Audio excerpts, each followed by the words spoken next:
Durante la siguiente sesión nos acompañará una extraordinaria mujer, nombrada Mejor Educadora de América Latina y el Caribe por el Banco Interamericano para el Desarrollo en el 2015. Ella es finalista al Global Teacher Prize, considerado el Nobel de la Docencia en 2015 y 2016. Recibió el nombramiento de la UNESCO para integrar la Alta Comisión Internacional para los Futuros de la Educación. Es maestra en estudios especializados de educación por la Universidad de Harvard. Es licenciada en educación preescolar y tiene otra maestría en educación por el Tecnológico de Monterrey en México. Es autora o coautora de más de 25 libros de texto, infantiles y educativos, y asimismo ha presentado conferencias en inglés y en español en 17 países del mundo. Además, es fundadora de la Red de Colegios Valle de Filadelfia, con presencia en 5 países de Latinoamérica. En 2017, la cadena televisiva Al Jazeera en Medio Oriente realizó un documental sobre ella, reconociendo su propuesta como una de las 6 innovaciones educativas más relevantes e importantes a nivel mundial. Ella es Elisa Guerra, quien nos platicará sobre la ciudadanía global y el aula en 2050. Además, por un carácter personal, la maestra Guerra nos acompaña en este momento de manera virtual. Así es que les pido un fuerte aplauso porque en este momento enlazamos de manera virtual con Elisa. Bienvenida, Elisa. Muchísimas gracias. ¿Se me escucha? ¿Estamos bien? ¿Técnicamente todo vamos bien? Espero que sí. Denme audio si quieren y le contesto. Todo bien, te escuchamos perfecto. Gracias. Ok, perfecto. Muy bien, muchas gracias. Bueno, gracias por esta oportunidad de estar aquí con ustedes. Efectivamente, tendría que haber estado ahí, caray, presencialmente con todos ustedes, disfrutando de este enorme evento que es CITEC Evolving Education. Pero bueno, resulta que tengo COVID y obviamente pues no puedo viajar de esa manera. Entonces, pues me tocó compartir este momento con ustedes así virtualmente, como hemos estado durante ya tantos meses, durante los últimos años, de pantalla a pantalla. Pero de todos modos podremos compartir ideas. Ustedes van a ver en cada una de mis diapositivas están mis medios sociales, de manera que podamos estar en contacto, que podamos comunicarnos, que podamos seguir platicando de las ideas que vamos a exponer el día de hoy, esta tarde, allá en Puebla, desde aquí, desde Aguascalientes.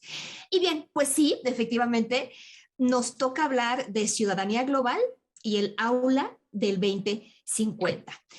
Entonces, para hablar de este tema, me gustaría, antes que nada, empezar haciendo una analogía. Me gustaría que habláramos de estos temas como si contáramos una historia, un cuento de árboles y de bosques.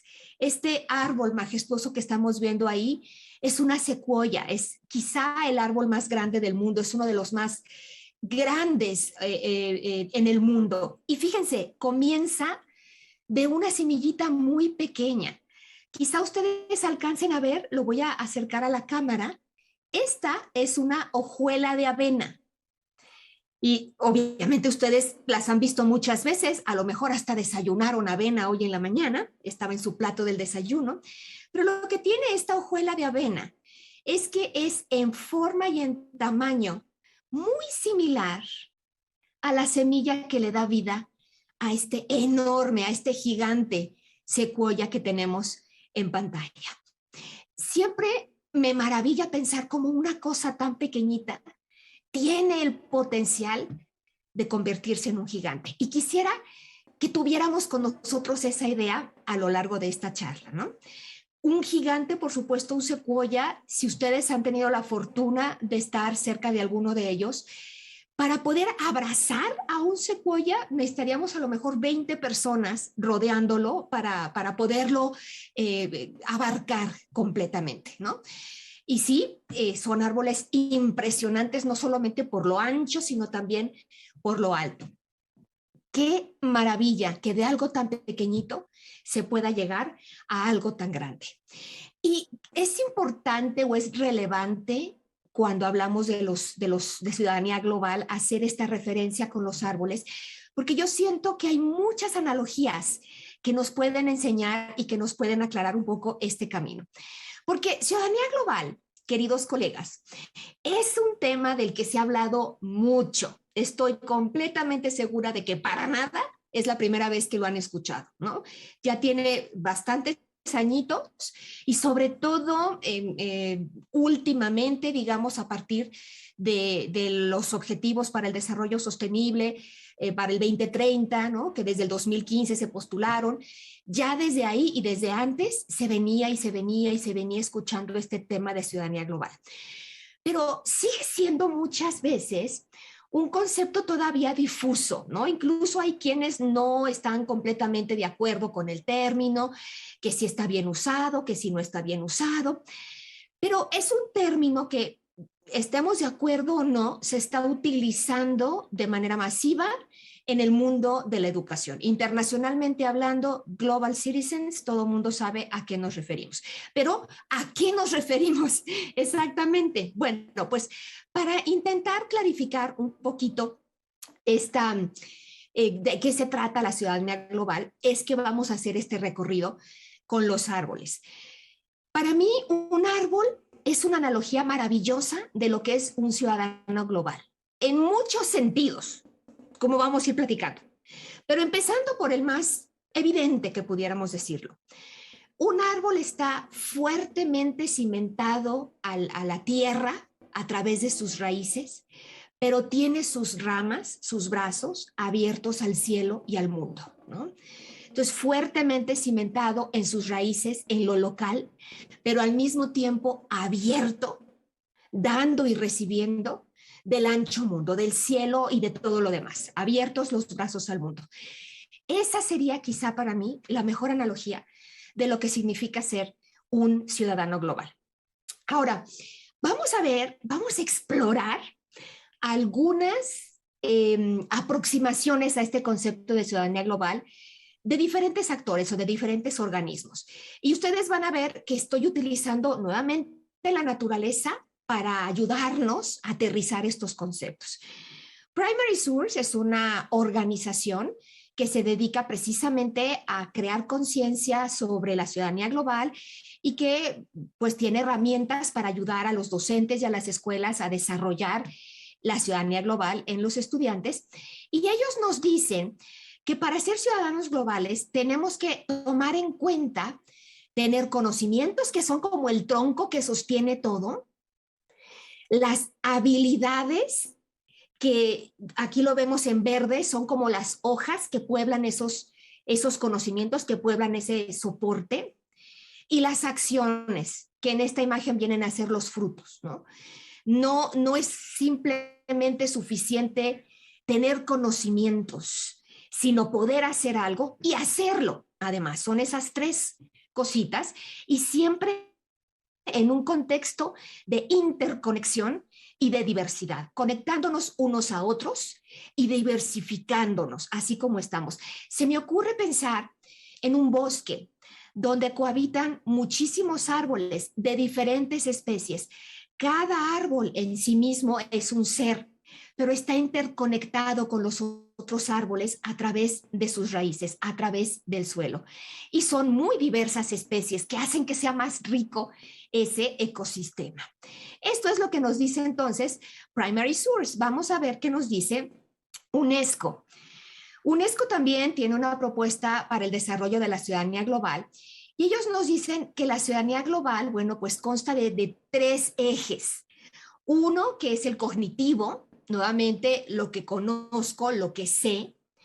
Otro que es el socioemocional, que a lo mejor podríamos equipararlo un poquito con lo que mencionábamos hace rato, con las habilidades, que en este caso pues son también habilidades socioemocionales, y lo conductual o las acciones que tenemos. Entonces, digamos que la nomenclatura es un poco diferente y puede haber matices, por supuesto, en a qué nos estamos refiriendo, pero es muy similar el concepto que manejan tanto en Primary Source como en UNESCO. Entonces, cognitivo, socioemocional y conductual, según UNESCO.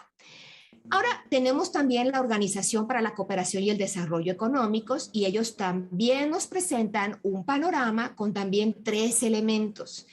Ellos llaman a estos 3 elementos actitudes, saberes y acciones.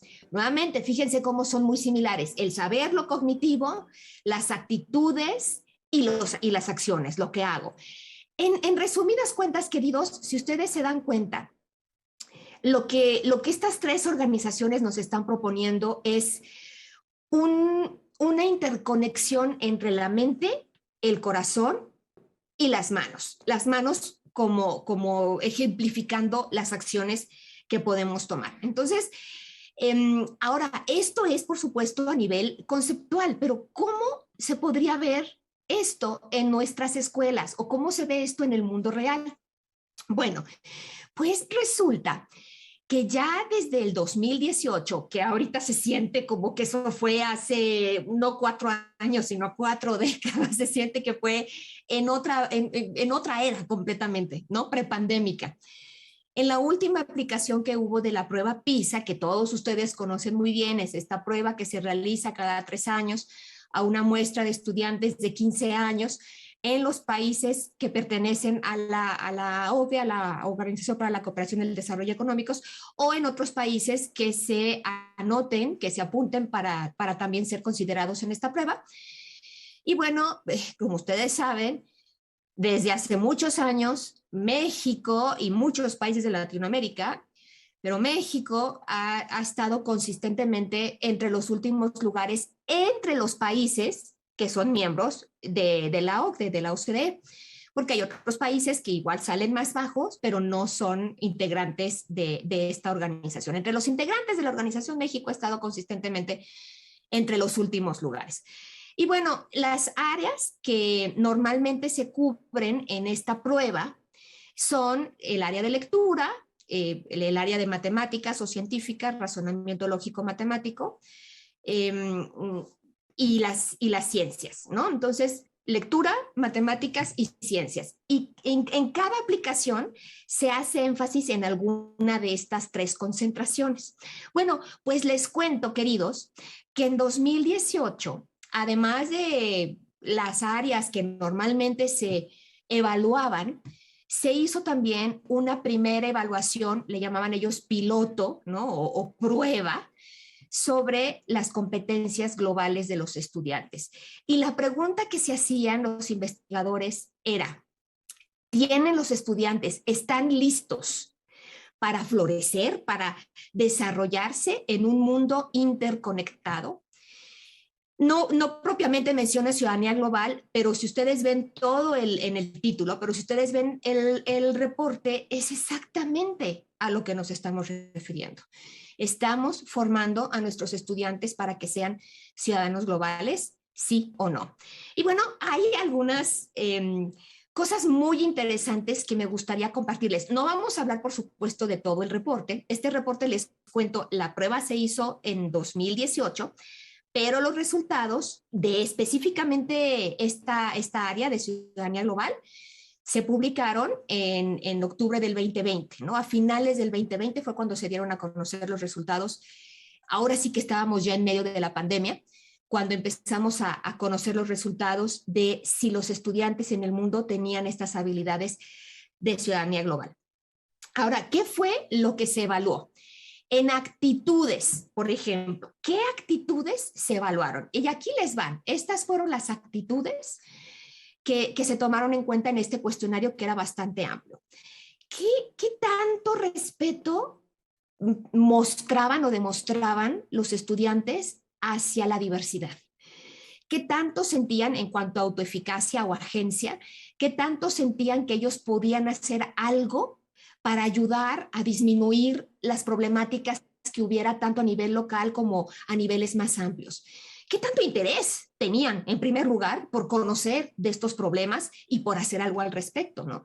¿Qué tan conscientes estaban del mundo más allá de las 4 paredes de sus aulas y de sus casas y de la pequeña comunidad de sus vecindarios donde cada uno de nosotros vivimos, ¿no? ¿Cuál era, por ejemplo, la actitud hacia los inmigrantes? La migración es un tema que ha estado explotando y que seguirá explotando exponencialmente en los siguientes años. Y bueno, pues se trataba de ver cuál era la percepción que tenían los estudiantes en este fenómeno hacia los inmigrantes. Y adaptabilidad cognitiva, que es una manera muy linda, muy elegante de llamarle también a la resiliencia. ¿Qué tan factiblemente me puedo adaptar a diferentes circunstancias? ¿Qué tan rápidamente, qué tan flexible soy para responder a problemas, a cambios, a transformaciones, a situaciones imprevistas, como esta que nos acaba de pasar con la pandemia? O simplemente como la que me tocó vivir ahora a mí, que no puedo estar con ustedes y que simplemente ITEC Wellbeing Education me dice, Elisa, ni te preocupes, todo lo tenemos previsto, sin suspirar, sin un estornudo, sin nada de comezón. Inmediatamente brincamos a la plataforma digital y problema resuelto, ¿no? Lo bueno es que estábamos preparados, me dijeron, para todo este tipo de estas circunstancias. Entonces, ahí hay mucha resiliencia, ¿no? Igualmente, ¿qué tanta tienen resiliencia nuestros niños para enfrentarse a estos imprevistos, a estas cuestiones que de repente se nos van a presentar a todos? En cuanto a saberes y acciones, la OCDE reconocía 7 problemas o 7 temas globales, ¿no? Estos saberes, estas actitudes, estas acciones giran alrededor de estos 7 temas, que son el problema de la paridad de género, los problemas de salud pública, que en 2018 seguro que nadie los tenía mucho en la cabeza, pero que ahorita es de los primeros que nos brincan. La migración, como ya dijimos, el hambre y la pobreza, que están relacionadas, pero que no son lo mismo. El clima como un punto enorme a considerar, y los conflictos internacionales. Como tristemente hoy estamos también en medio de conflictos internacionales, obviamente de cuestiones de clima, obviamente de cuestiones de migración. Todos estos son temas completamente vigentes en nuestros días. Entonces, esos son los saberes y acciones. Y ahora vamos a platicar. Les voy a comentar algunos de los resultados, porque eso nos puede dar una plataforma como para saber hacia dónde ir, ¿no? ¿Qué es lo que nos hace falta y dónde es a lo mejor donde estamos haciendo las cosas, pues no tan mal, ¿no? A lo mejor no completamente bien, pero no tan mal. Bueno, ¿quiénes tienen mayor conciencia de estos problemas? ¿Quiénes ven más allá de las 4 paredes del aula, como decíamos hace ratito, ¿no? Pues fíjense, a nivel mundial encontraron que en términos generales, ¿no?, las niñas tienen más conciencia de estos problemas que los niños, los identifican más, están más pendientes de ellos, se dan más cuenta de ellos. Los estudiantes que vienen de un nivel socioeconómico más elevado también tienen una mayor conciencia de estos problemas, y aquellos que han inmigrado, que han dejado sus países para llegar a un lugar nuevo, también tienen mayor conciencia de estos problemas. En cuanto a diferencias entre niños y niñas, específicamente quiero hablar aquí de la autoeficacia, que me parece pues bastante interesante. Autoeficacia o muy similar a agencia. Ok, conozco estos problemas, sé que hay problemas del cambio climático, sé que hay conflictos, sé que hay muchas cosas que están sucediendo. ¿Qué puedo hacer yo? ¿Puedo hacer realmente algo? Bueno, en el mundo, 55% de los estudiantes de 15 años respondieron que sí, que ellos sí sienten que pueden hacer algo, que esté en sus manos hacer algo. 55, poquito más de la mitad. Eso nos deja todavía con 45% de estudiantes de 15 años, pues que son conscientes de los problemas, pero creen que no está en su mano hacer absolutamente nada al respecto, nada para mejorar estas condiciones, estas situaciones. Entonces, en cuanto a la agencia, en cuanto a qué hacer, la diferencia entre niños y niñas es que las niñas tienden, según este informe de la OCDE, tienden a ser más propensas a escuchar, a razonar, a analizar, y los chicos a querer hacer más, a discutir y a querer, digamos que, hacer en movimiento, ¿no? Entonces, mencionan en este reporte de la OCDE, que ustedes pueden igualmente consultar, está disponible gratuitamente en Internet, que son dos maneras diferentes de responder, pero que ambas son respuestas, ambas son agencia, ambas son hacer algo al respecto. También detectaron que las niñas suelen tener una mejor capacidad para ver el punto de vista del otro, una mayor empatía, ¿no? Pero que al momento de querer resolver los problemas son quizá un poco más pasivas que los chicos. Entonces, bueno, esto no es obviamente para de ninguna manera reforzar estereotipos, ni mucho menos, sino simplemente es lo que mostraron los datos de esta muestra de estudiantes de 15 años de todas partes del mundo que respondieron a estas pruebas de PISA. Bueno, otra cosa que estoy segura de que no les va a sorprender, pero para nada, es que hay una relación estrechísima entre las actitudes, conocimientos que tienen los papás, la familia sobre estos mismos temas y lo que sienten y perciben los hijos. Si los papás no tienen tolerancia hacia los inmigrantes, por ejemplo, los niños generalmente van a demostrar la misma actitud, ¿no?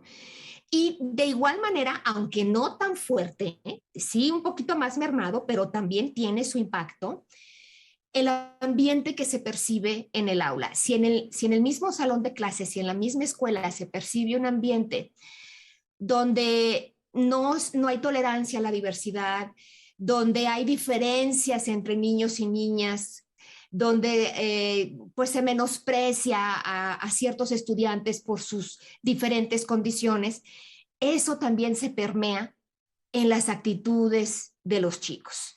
No importa que tengas un currículum precioso que les hable de lo importante que es la paridad de género y el respeto a la diversidad, si eso no es lo que se vive en casa y en la escuela, pues ante la incongruencia los chicos se van al ejemplo y al ambiente. Y eso a poco no lo sabíamos, pero bueno, nos lo vienen a confirmar estos estudios. Quiero compartirles un par de cositas específicamente con relación a México en cuanto a ciudadanía global, porque bueno, a lo mejor les va a parecer interesante. En primer lugar, a mí me dio muchísimo gusto. Hace rato decíamos que México consistentemente ha estado hasta abajo, con los peores resultados entre los países miembros de la OCDE en cuanto a matemáticas, ciencias y lectura. Pero ¿qué creen? En ciudadanía global, no voy a decirte todo, pero hay un área en donde México está en los primeros lugares. Me parece que de hecho en el segundo lugar en cuanto a resultados. Y esa es la adaptabilidad cognitiva o la resiliencia. La capacidad, decíamos hace rato, de adaptarnos a los problemas, de enfrentar los problemas, de buscarle el modo. Y bueno, no lo dice propiamente el reporte, pero me tocó asistir a una conferencia que presentó Andreas Schleicher cuando justamente daba a conocer los resultados de esta evaluación y comparaba los resultados de México con el resto del mundo. El otro país que tuvo también muy altas calificaciones, digamos, en resiliencia, en adaptabilidad cognitiva, no recuerdo ahorita cuál era, pero era un país que había estado consistentemente en las últimas décadas con guerras internas, con guerras civiles, ¿no? Entonces, Andreas Schleicher, bueno, pues aquí elucubraba un poco y decía quizá las situaciones difíciles como la violencia, los problemas económicos y tantas estas otras cosas que por supuesto que no son deseables, pero que de alguna manera pues nos han hecho un poquito, han sido un crisol para forjarnos, ¿no? Entonces, bueno que somos resilientes, qué malo si es que tuvimos que llegar a ser resilientes de la manera en que Andreas Schleicher lo pensaba, pero bueno, es un dato que me pareció interesante comentarles. En lo que sí estamos muy bajitos, queridos, todavía, es en el contacto intercultural dentro de las escuelas.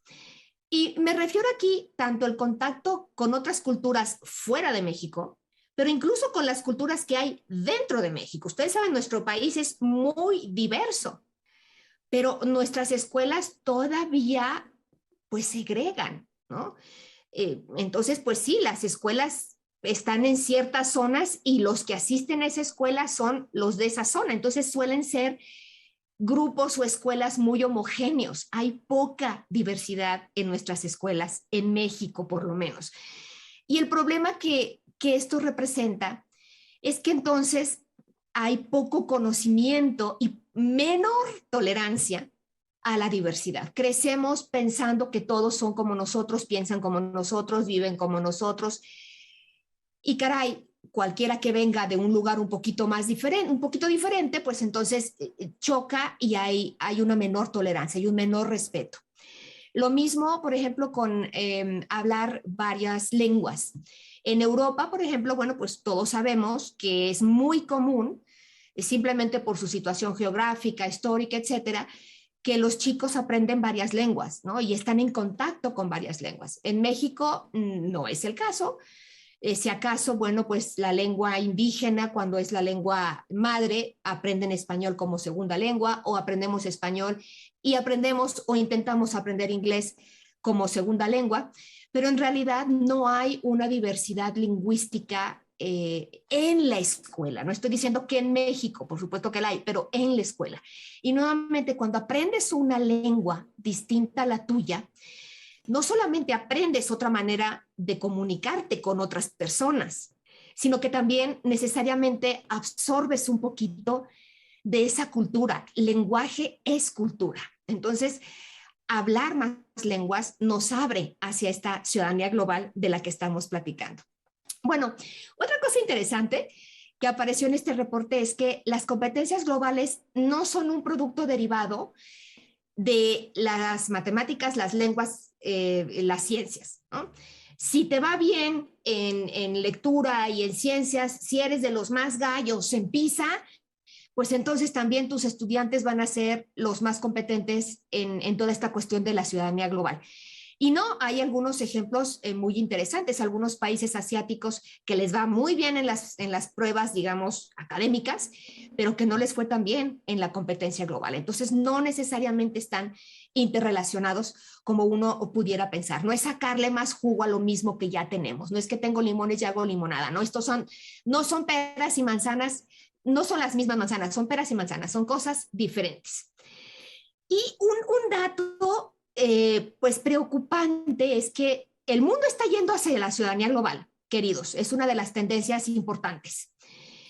Y bueno, pues únicamente 40% o menos de los docentes a nivel mundial reportaron que han recibido capacitación para educar a sus estudiantes hacia la ciudadanía global y para convertirse ellos mismos en ciudadanos globales.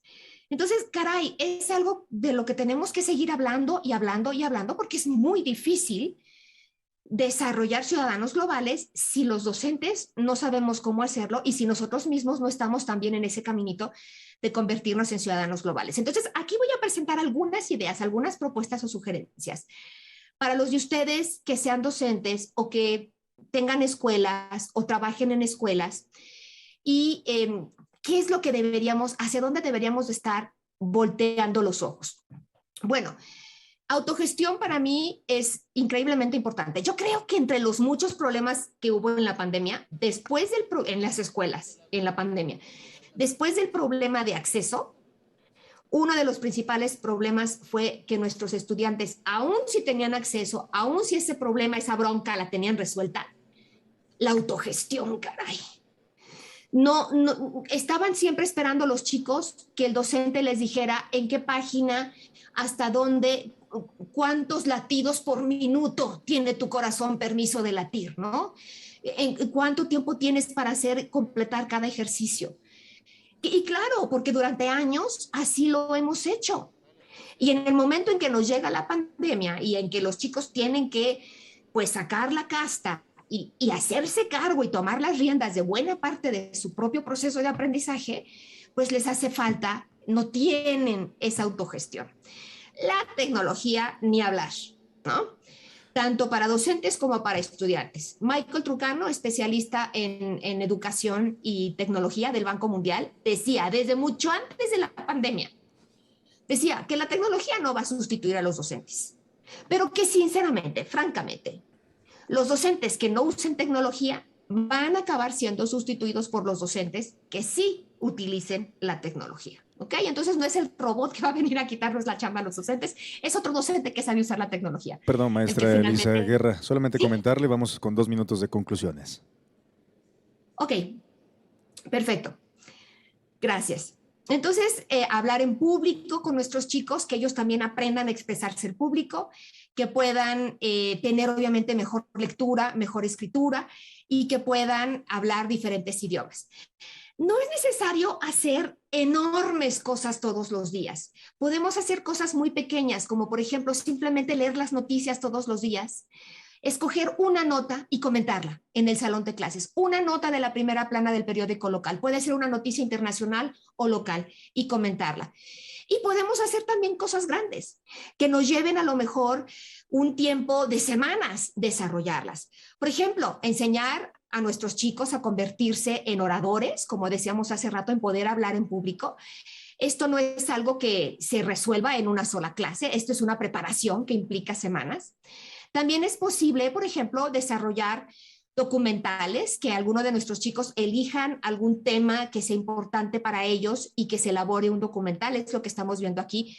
Una de nuestras estudiantes hizo un documental sobre los niños de Morelia desde el punto de vista de ciudadanía global, pensando en migración, ¿no? Como desde ya hace muchos años existía la migración y no solamente de migrantes que salgan de México, sino de migrantes que lleguen a México. Y es vivir también la historia y vivir esta manera pues de poder realmente convertirnos en ciudadanos globales. Porque eso es finalmente, queridísimos, lo que vamos a necesitar para el aula del 2050. No me queda la menor duda de que al 2050 seguirán existiendo las escuelas, pero quizá no de la manera que las conocemos. Seguirán existiendo las aulas, pero ya no van a ser quizá con este esquema que tenemos en el contrato social vigente. Hoy en la mañana decía Frédéric Baquerón, el representante de UNESCO en México, que ya tenemos semillitas de futuro. A mí me gusta pensar que todos los niños llevan dentro de sí la semilla de la genialidad, así como esta pequeña semillita. Esta no es la semillita de secuoya, pero se parece mucho, de ese árbol enorme que puede llegar a ser. Pero estando aquí, todavía no es ese árbol gigante. ¿Creen ustedes que podríamos tener nosotros mismos esa posibilidad de convertirnos en una tribu de gigantes? Yo creo que es factible, porque si todo niño tiene la semilla de la genialidad, y nosotros estamos dispuestos, nuestras escuelas y comunidades, a convertirse en ese ambiente rico, nutritivo, estimulante, que pueda ayudarles a desarrollar su potencial, pues entonces tenemos no el camino logrado, pero por lo menos el camino avanzado. Porque finalmente, queridos, ¿es necesario transformar la escuela? Sí, pero la buena noticia es que la escuela es un invento social. Si ya la imaginamos una vez, perfectamente podemos imaginarla de nuevo. La transformación no necesariamente es una metamorfosis. La transformación de la educación no es darle un giro completo a la educación. Hay muchas cosas buenas que podemos seguir haciendo, pero sí va Maestra mucho más Elisa, allá de muchísimas las gracias. reformas. Vamos, si nos Gracias. lo permite, la parte de preguntas y respuestas. Por cuestión de tiempo, tenemos apertura para una pregunta, si nos los permite. Claro. En este momento estamos cediendo el micrófono. ¿Qué tal? Muy buenas tardes a todos y a todos. ¿Qué tal? Muy buenas tardes, maestra Elisa. Una pena que no pueda estar presencialmente aquí acompañándonos, porque su ponencia era una de las que más esperábamos el día de hoy, creo yo. Y me presento, mi nombre es Valeria Segura. Yo soy activista por las mujeres, las niñas y las adolescentes en una asociación civil feminista. Soy también defensora de los derechos de la infancia, en especial el derecho a la educación, y dirijo un programa de homeschooling a nivel nacional, y me saltan muchas cosas de las que usted nos está platicando el día de hoy, porque es mucho de lo que yo intento crear conciencia sobre la educación. Entonces, yo quería tomarme un minuto de su tiempo para poder hacerle la siguiente pregunta. Coincido plenamente con usted en el aspecto de que la escuela es un invento social y somos nosotros, la sociedad, quienes reformamos la educación y la escuela de acuerdo a las necesidades. Coincido también en que esta ciudadanía que nosotros... Ahí me escucha, sí. Que esta de ciudadanía global es sumamente necesario porque es la tendencia y es hacia donde vamos inevitablemente. En este caso, fíjese que yo que lidio constantemente con el sistema educativo mexicano, tengo la siguiente pregunta, porque analizando justamente los libros de aprendizajes esperados de la SEP, que nos dice a toda la parte del ámbito educativo, cómo se tiene que diseñar la educación, cómo se tienen que diseñar los currículums, es lo que nos da los lineamientos. Existe muchísimo atraso, sobre todo en la parte de los temas que enseñamos, ¿no? Creo que nos hemos quedado todavía con aprendizajes antiquísimos que no nos preparan para esta realidad y en las habilidades que usted mencionaba. Mi pregunta es la siguiente. En esta parte, ¿de qué depende que México se ponga a la par de estas competencias internacionales que usted menciona para ser ciudadanos globales? ¿Existe algo que podamos hacer para presionar estas muy necesarias reformas en el currículum educativo mexicano? Muchas gracias. Uy, muchísimas gracias por tu pregunta. Es maravillosa, es amplísima y como me encantaría irnos a echar un cafecito como para intentar resolver tantas cosas. No hay una respuesta sencilla, ni mucho menos, pero te puedo por lo menos ofrecer algunas de mis ideas, humildemente. En la UNESCO elaboramos hace poco un reporte que ya mencionó Frederic Baquerón en la mañana, que se llama Reimaginar juntos nuestros futuros, un nuevo contrato social para la educación. Y dentro de ese reporte, que aquí lo tengo, por cierto, y que se puede consultar, vienen muchas de estas cosas que tú estabas mencionando. Ahora, este reporte es un conjunto de ideas que todavía necesitan aterrizarse, por supuesto, pero que invitan a la acción principalmente a los gobiernos y también al resto de la sociedad. Una de las cosas más importantes es que los gobiernos no pueden hacer esto solo, ni nosotros podemos esperar que lo hagan completamente solos. No podemos soltar la responsabilidad directamente simplemente a los gobiernos y esperar que ellos resuelvan el asunto de la educación, porque es demasiado valioso como para soltarlo de esa manera. Pero por otro lado, también habla de que la transformación de la educación va mucho más allá de las reformas y que debe de ser un proyecto intercultural, interdisciplinario e intergeneracional. Eso no lo digo yo, lo dice el reporte de UNESCO, ¿no? El que elaboramos entre los 17 integrantes de la comisión. Yo añadiría aquí una cosita más, que sería, si me permiten, interseccional, interadministrativo. Caray, porque si queremos inventar la rueda con cada administración, no podemos realmente lograr la transformación de la educación con microondas. No podemos hacer los cambios de un día para otro. Y si bien hay cosas que necesitan cambiar, no todas tienen que tirarse segundos para cerrar la cada pregunta. vez. Ok. Bueno, pues eso. Me encantaría ver mucha mayor colaboración, quizá interregional, a lo mejor global es muy difícil, pero entre los gobiernos de América Latina quizá podríamos hacer un currículo con piezas intercambiables que pudiéramos elaborar en conjunto y que pudiera ser para beneficio de todas nuestras comunidades. Muchas gracias, maestra Elisa Guerra. Un fuerte aplauso, por favor.